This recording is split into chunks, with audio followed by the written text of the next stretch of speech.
పాశ్చాత్య దేశాల్లో ఆగని యుద్ధం ఆయా ప్రదేశాల్లోనే కాక ప్రపంచంలో నివసిస్తున్న సామాన్యుడి జీవితాన్ని సైతం ప్రభావితం చేస్తోంది. ఈ నేపథ్యంలో హైదరాబాద్లో పర్యటించిన మోదీ జాతిని ఉద్దేశించి కొన్ని సూచనలు ఇచ్చారు. సప్త సూత్రాలు పాటిస్తే దేశానికి దీర్ఘకాలికంగా ప్రయోజనం చేకూర్చుతుందని, అభివృద్ధి దిశగా పయనిస్తుందని నిపుణులు చెబుతున్నారు. స్వయం సమృద్ధి భారత్ను అగ్రభాగంలో నిలుపుతుందంటున్న ప్రొఫెసర్ చిట్టెడి కృష్ణారెడ్డితో మా ప్రతినిధి శివరామకృష్ణ ముఖాముఖి. ప్రధాని నరేంద్ర మోదీ నిన్న హైదరాబాద్లో మాట్లాడుతూ కొన్ని కీలక వ్యాఖ్యలు చేశారు. పెట్రోల్ డీజిల్ వాడకం తగ్గించాలని, అట్లాగే వర్క్ ఫ్రం హోమ్ కల్చర్ పెంచాల్సిన అవసరం ఉందని సూచించారు. అయితే దీని వెనకాల ఉన్నటువంటి ఆర్థిక వ్యూహం ఏంటో మనతో మాట్లాడేందుకు HCU associate professor Chittedi Krishna Reddy గారు ఉన్నారు. సార్తో మాట్లాడదాం. సార్ నమస్కారం. సార్ నమస్తే అండి. ప్రపంచంలో ఇటువంటి తీవ్ర ఆర్థిక పరిస్థితులు ఉన్న సమయంలో మన దేశ ఆర్థిక వ్యవస్థ మీద ఏ మేరకు ప్రభావం పడుతుందని అనుకోవచ్చు?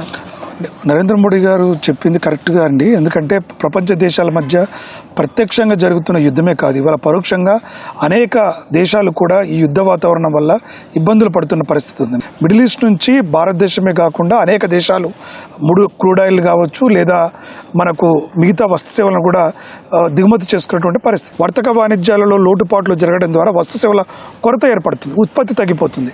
ముఖ్యంగా అవుట్సోర్సింగ్ విధానం కూడా అమెరికా లాంటి దేశాలు ఆల్రెడీ ట్రంప్ వచ్చిన తర్వాత టారిఫ్ల మోత ఒకవైపు ఇవన్నీ జరుగుతున్న అవుట్సోర్సింగ్ కూడా తగ్గిపోయి వాణిజ్య వ్యాపారాలలో ఒడిదొడుకులు ఎదుర్కోవడానికి ఆస్కారం ఉంది.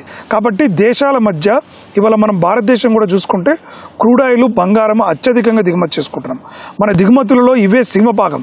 దాదాపుగా 80% నుంచి 90% వరకు మన ఫారిన్ ఎక్స్చేంజ్ రిజర్వ్స్ ఏదైతే ఉందో వీటి చెల్లింపులకే పోతూ ఉన్నాయి. కాబట్టి ఎప్పుడైతే ఈ వాణిజ్య లోటు అంటే మనం క్రూడ్ ఆయిల్ ఎక్కువగా దిగుమతి చేసుకోవడం, దానికి చెల్లింపులు ఎక్కువగా జరుగుతుండడంలో దేశంలో ఈ అంతర్జాతీయ మారక ద్రవ్యం ఏదైతుందో అది తగ్గిపోతూ ఉంటుంది.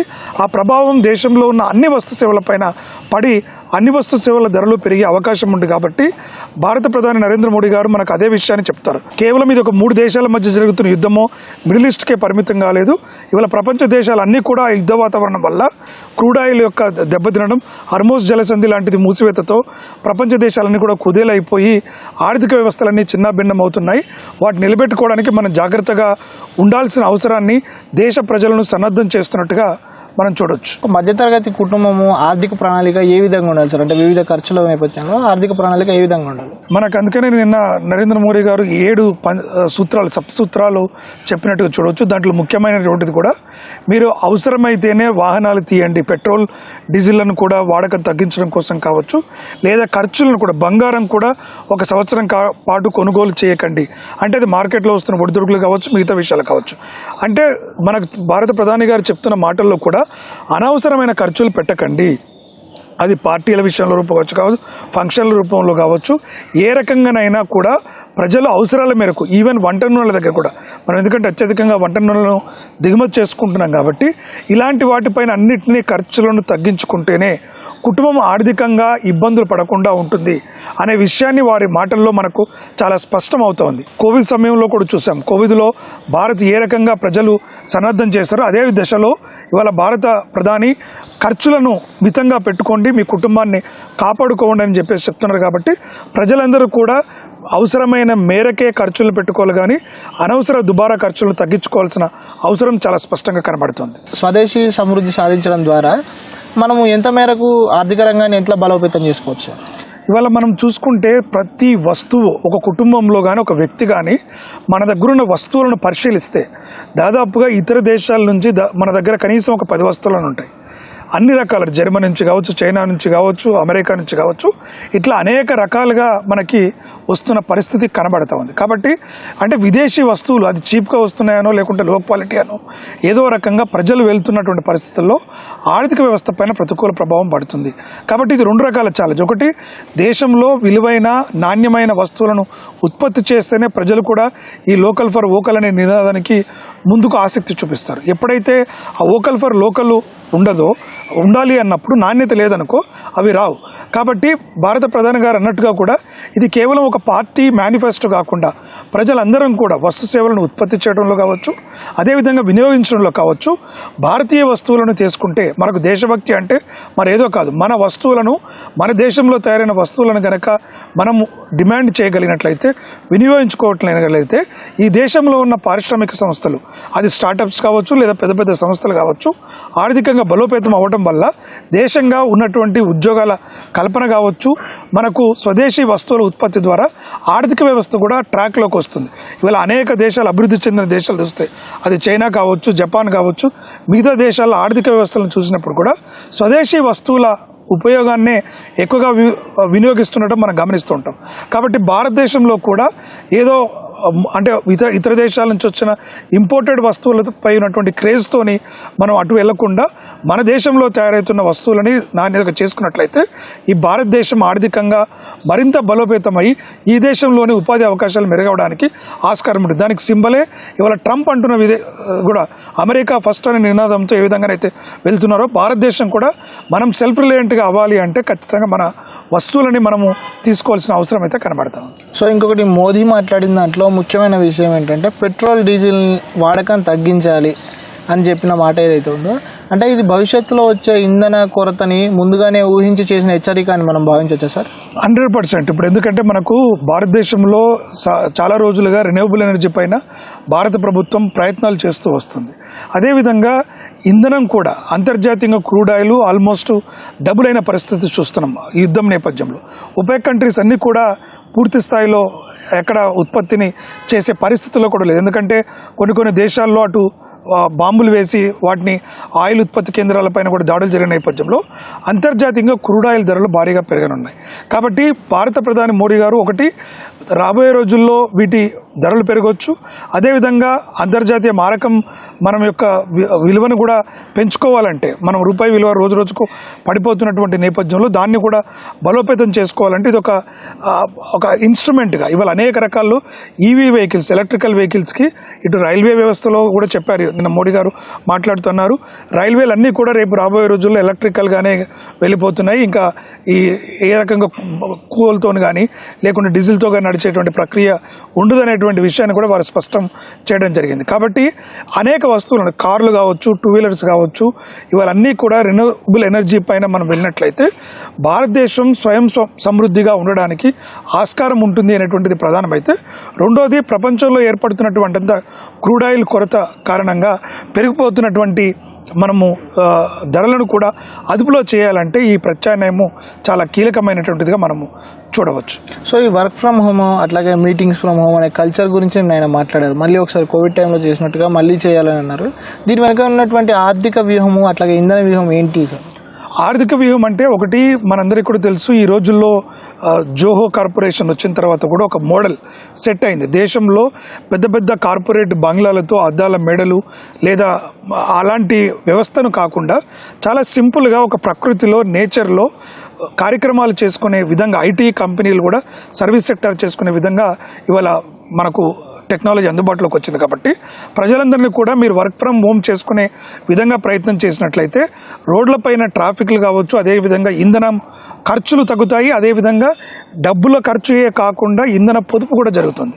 మనకి ఈరోజు కొనుగోలు శక్తి అనే కాదు, దానికి ఇంధన పొదుపు కూడా ఏదైతే ఉంటుందో అది చాలా ముఖ్యం. కాబట్టి ఆ దిశగానే వాళ్ళ ప్రధాని మోడీ గారు మనకి మార్గదర్శనం చేశారు. మనం ఇంధన పొదుపును చేసుకోవాలంటే అనవసరంగా వెహికల్ ఉంది కదనో లేకుంటే ఇంకేదో ఉందని కానీ మనము బయటికి వెళ్ళే ప్రక్రియ కాకుండా చాలా స్పష్టంగా మనముగా నియంత్రించుకున్నట్లయితే అది వ్యక్తిగతంగా లాభ ప్రయోజనం, ఆర్థికంగా ప్రయోజనమే కాకుండా దేశానికి కూడా ఎంతో మేలు చేసినటువంటి వాళ్ళం అవుతామనే ఊహలను, అటు వ్యక్తిగత ఆర్థికంగా భద్రతను, ఆర్థికంగా లాభం చేకూర్చే విధంగాను, అంతర్జాతీయంగా వస్తున్న క్రూడ్ ఆయిల్ విపత్తు నుంచి అధిగమించడానికి కూడా ఇది ఒక మార్గంగా ఉంది. ఇది కేవలం ఈ యొక్క యుద్ధ వాతావరణంలో కాకుండా రాబోయే రోజుల్లో కూడా మోడీ గారు ఏం చేసినా కూడా ఒక లాంగ్ టర్మ్ విజన్ పెట్టుకొని చేస్తూ ఉంటారు. కాబట్టి రాబోయే రోజుల్లో కూడా ఈ కార్పొరేట్ కల్చర్కి మనము స్వస్తి పలుకుతూ ఒక సాధారణమైనటువంటి దాంట్లోనే ఈ యొక్క మొత్తం టెక్నాలజీని, ఐటీ రంగాన్ని ముందుకు తీసుకెళ్లేటువంటి కార్యక్రమం జరగడానికి కూడా ఒక నాందిగా మనం చూడవచ్చు.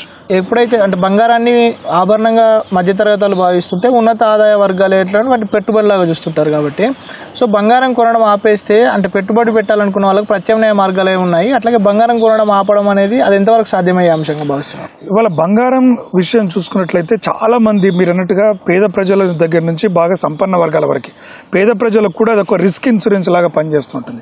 ఎప్పుడు అవసరం పడిన వారి దగ్గర డబ్బులు ఉన్నప్పుడు బంగారాన్ని కొనుగోలు చేసి అవసరమైనప్పుడు అదే బంగారాన్ని తాకట్టు పెట్టి రుణాలు పొంది వారి అవసరాలను తీర్చుకునే శక్తి కూడా బంగారానికి ఉంటుంది. కాబట్టి అదేవిధంగా మీరు అన్నట్టుగా కల్చరల్గా సోషల్ నామ్స్ తీసుకున్నప్పుడు కూడా పండుగలు కావచ్చు, ఏదైనా సెంటిమెంట్ విషయంలో కూడా బంగారం అనేటువంటిది ప్రధానంగా ఉంటుంది. అలాంటి బంగారం కూడా ఇవాళ అంతర్జాతీయంగా ఒడిదొడుకులకు ఎదుర్కొంటున్న పరిస్థితి మనకు కనబడతా ఉంది. బంగారం ధరలు కూడా ఆకాశాన్ని అంటిపోయిన పరిస్థితి. ఎప్పుడైతే ప్రజలు తమ ఉన్నటువంటి పొదుపును మొత్తం బంగారం పైన పెట్టుబడులు రూపంలో పెట్టినట్లయితే వారి వినియోగానికి ఖర్చు కూడా తగ్గిపోతూ ఉంటుంది. అది సమిష్టి డిమాండ్ పైన ప్రతికూల ప్రభావం పడడానికి ఆస్కారం ఉంది. కాబట్టి పరోక్షంగా మోదీ గారు ఏం చెప్తున్నారంటే ఇలాంటి ఒడిదొడుకుల మధ్యలో అత్యధిక ధరకు మీరు బంగారాన్ని కొని కూడా నష్టపోవద్దు. కాబట్టి కొంత వేచి చూసి ఉండాలనేటువంటి ఒక అంశం అయితే, రెండో అంశం కూడా బంగారాన్ని మీరు పోస్ట్పోన్ చేసుకున్నట్లయితే మనం విలువైనటువంటి అంతర్జాతీయ ద్రవ్యాన్ని ఏదైతే ఉందో, ఎందుకంటే మన భారతదేశంలో కన్నా విదేశాల నుంచి ఎక్కువ దిగుమతి చేసుకుంటాం. కాబట్టి ఇప్పుడున్నటువంటి పరిస్థితుల్లో మారక ద్రవ్యం చాలా ఇంపార్టెంట్. మనకి ఇందాక నేను చెప్పినట్టుగా క్రూడ్ ఆయిల్, బంగారం ఈ రెండే అత్యంత కీలకమైనవి. కాబట్టి ఎప్పుడైతే వినియోగదారులు వీటి వినియోగాన్ని తగ్గిస్తారో ఆటోమేటిక్గా మన రూపాయి మారకం విలువ పెరిగిపోతుంది. ఎందుకంటే ఆర్బీఐ కొన్ని ప్రయత్నాలు చేయాలని ప్రయత్నం చేస్తున్నప్పటికీ కూడా అవి ఆశించిన స్థాయిలో ఫలితాలు ఇవ్వలేదు. కాబట్టి ఇలాంటివి ఖచ్చితంగా ఫలితాలనిచ్చి దేశ ఆర్థిక వ్యవస్థను బలోపేతం చేయడానికి ప్రయోజనకారిగా ఉంటుంది. దీనితో పాటుగా మనము ప్రజలు కూడా ఆలోచించాలి. ఎందుకంటే బంగారం మీద నిత్యావసర వస్తువు కాదు, అది మన ఆకలి తీర్చేదో లేకపోతే ఇంకోటి కాదు. కాబట్టి ఖచ్చితంగా మనము కొంత వేచి తూచే ధోరణి చేసుకోవాల్సిన అవసరం ఉంది. భారతీయ ప్రజలు విఘ్నులు కాబట్టి ఖచ్చితంగా మోదీ గారి సూచన మేరకు ఒకవేళ అత్యవసరం అయితే తప్ప బంగారాన్ని కొనుగోలు చేయకపోవటం వల్ల మీ పెట్టుబడులకు, మీ డబ్బులకి ఆదా అవడమే కాకుండా దేశానికి కూడా మీరు తోడ్పాటు చేసిన వాళ్ళు అవుతారనేటువంటి విషయాన్ని మనకు మోదీ గారి మాటల్లో అర్థమవుతాం. సో మొత్తంగా చెప్పాలంటే ఈ నిన్న మోదీ మాట్లాడిన విషయాలు, సూచించిన విషయాలు మొత్తంగా చెప్పాలంటే ఏం చెప్తారు సార్ క్లుప్తంగా? సప్త సూత్రాలు, ఈ 7 సూత్రాలు మన మోదీ గారు చెప్పిన విషయాల్లో చాలా స్పష్టంగా ఒకటి దేశ భవిష్యత్తు, ఒకటి వ్యక్తిగత కుటుంబ భవిష్యత్తుని దృష్టిలో పెట్టుకొని చెప్పారు.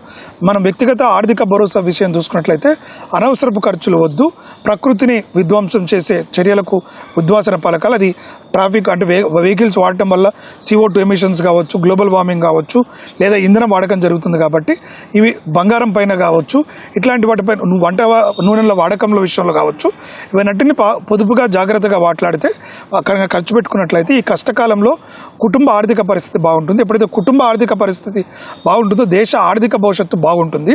కాబట్టి ప్రజలను సమాయత్తం చేసే విధంగా, కుటుంబాలను ఆ విధంగా కార్యోన్ముఖులను చేసే విధంగా భారతదేశ ప్రధాని ప్రజలను ఉద్దేశిస్తూ మనం తెలంగాణ కేంద్రంగా మాట్లాడినట్టుగా మనం చూడొచ్చు. Thank you sir, thank you so much. So ఇవి మొత్తంగా చిట్టడి కృష్ణారెడ్డి గారు చెప్తున్నటువంటి విషయాలు.